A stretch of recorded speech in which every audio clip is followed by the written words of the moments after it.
ગતિ બક્ષિસ કરે, સમજણ બક્ષિસ કરે, વિવેક બક્ષિસ કરે, એ બક્ષિસ આપને આપે મફત. કાંઈ લીધું નથી હજી આપણા આગળ.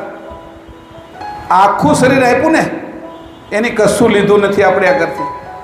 રોજ શ્વાસ આપે ને કશું નથી લીધું. કોરોનાની અંદર છે એ ઓક્સિજનના બાટલા ચડાવે તો હાન થાય ને તો 20,000નું બિલ લાવતા. આટલો બધો ઓક્સિજન રોજ વાપરી છે કેવલ કરતાનો કોઈ બિલ મોકલ્યું? આ દાંત 1-2 નખાવા જાય ને અને કાંઈક રિપેરિંગ કરાવવા જાય ને 10, 15, 20,000 રૂપિયા. આંખના મોતિયા ઉતરાવવા જઈએ તો 12, 15, 20, 25, 50,000 રૂપિયા મફત આપ્યું. એની બધું બક્ષિસ કર્યું.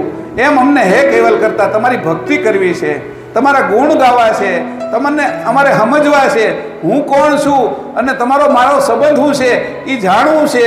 એટલા માટે એની આગળ આવી મંગલાચરણથી પ્રાર્થના કરીને તો આપણે બક્ષિસ આપે. એ બુદ્ધિ બક્ષિસ આપે, એ સમજ બક્ષિસ આપે, એ વિવેક બક્ષિસ આપે. આટલું શરીર બક્ષિસ જેને આપ્યું છે એ આપને આ બક્ષિસ આપે, મફત આપે, પ્રેમપૂર્વક આપે, ગમે એ રીતે આપે, આનંદ થાય એ રીતે આપે, દુઃખ થાય એવી રીતે ના આપે, સારી રીતે આપે. આપણા કરતા છે, આપણા માલિક છે, આપણા પતિ છે. એવા કૈવલ કરતાને આપણે ન સમજીએ તો કેવા મૂર્ખ બનીને વયા જાય, પશુની જેમ મરી જાય.